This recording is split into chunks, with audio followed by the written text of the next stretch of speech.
Em reunião realizada, um grupo de 24 entidades propôs ao governador Eduardo Leite que o Estado retome a discussão de ajuste na alíquota modal do Imposto sobre a Circulação de Mercadorias e Serviços, o ICMS.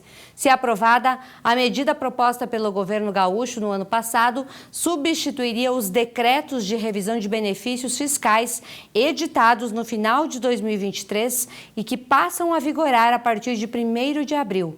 O governador prometeu uma análise rápida da sugestão das entidades empresariais.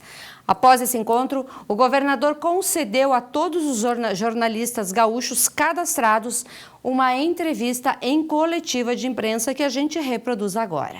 É uma reunião que já estava no nosso roteiro, depois de uma série de reuniões feitas com as entidades, desde que o governo editou os decretos em relação ao ICMS, sempre esteve disponível para conversar e analisar impactos pontuais. Já tinha feito movimentos relacionados a tirar setores da contribuição para o fundo, a movimentação do cashback, do devolve ICMS em relação à cesta básica, e anunciamos hoje também, depois dessa série de reuniões e de ouvir os setores, que um dos decretos que se refere ao FAF, que é a fruição condicionada dos benefícios fiscais, será prorrogado, não teria vigor, não entraria em vigor imediatamente no dia 1º de abril. Vamos prorrogar esse decreto, nós estamos definindo o prazo de prorrogação, e que a contribuição para o fundo pelos defensivos agrícolas não chegaria até os 40% que estava programado, limitaríamos em 30% a contribuição ao fundo. Então o governo veio nessa reunião para fazer uma devolutiva às entidades empresariais.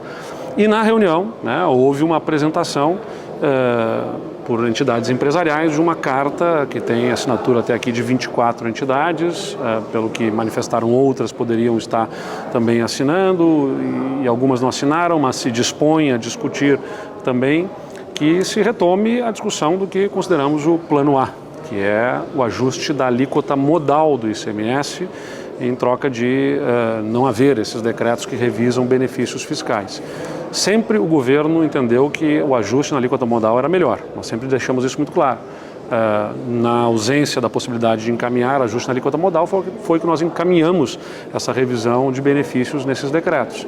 Então, agora que recebemos isso, vamos avaliar com a nossa equipe, o que eles pedem que nós prorroguemos por mais um período, 30 ou 60 dias, tempo suficiente para que a Assembleia Legislativa viesse a analisar um novo projeto. Isso envolve uma série de análises econômicas, porque aí só vigora para o ano que vem, esse ano não teria o impacto, o Estado tem a necessidade dos recursos em 2024, temos que analisar as questões políticas envolvidas, enfim, analisar o ambiente, o cenário, para poder emitirmos uma posição a respeito desse assunto, que vamos fazer, naturalmente, com o mais rápido possível, tendo em vista que os decretos entram em vigor agora no dia 1º de abril. Carta, como eu disse, nem há uma decisão sobre a questão da alíquota, nem há uma decisão sobre se vamos prorrogar ainda e encaminhar o ajuste da alíquota modal, e se for o caminho, qual alíquota será. Então, a carta dos empreendedores, das entidades, fala em 19%, não em 19,5%, o pedido que eles fazem. Mas isso envolve uma série de análises, não é um leilão sobre qual é a alíquota, nem um jogo para lá ou para cá, de estica e puxa, sobre a necessidade do Estado. Vamos analisar isso com absoluta tranquilidade. Nós vamos analisar, ou seja, por enquanto está mantido a entrada em vigor. O Estado já providenciou mecanismos de compensação às famílias de baixa renda. Mais do que compensação, as famílias de baixa renda terão aumento do poder de compra, pelo devolve ICMS, pelo cashback tributário que a gente tem. Por enquanto está mantido, mas o pedido é que se faça uma prorrogação de todos os decretos, incluindo o da cesta básica, em troca de encaminhar e ter o apoio dessas entidades à discussão de uma alíquota modal. Nós vamos analisar esse tema, justamente, se for o caminho, se houver entendimento político, se conseguirmos observar um ambiente que favoreça essa discussão, se tecnicamente também observarmos que podemos viabilizar outras receitas de outras formas neste ano de maneira extraordinária e excepcional para compensar as perdas que teremos por não ter os decretos em vigor, porque aí, se se aprovar a medida da alíquota modal, só vale para 2025, não vale para 2024. E aí não teríamos essas receitas. Isso tem um impacto não apenas financeiro, mas fiscal, nos indicadores do Estado, que podem acabar gerando algumas dificuldades. Vamos ter que ver quais são as condições do Estado de repor as receitas que já estávamos projetando que aconteceriam em função dos decretos. Tudo isso é que vai ser analisado e vamos analisar de forma séria para poder tomar uma posição antes da entrada em vigor dos decretos. E aí somente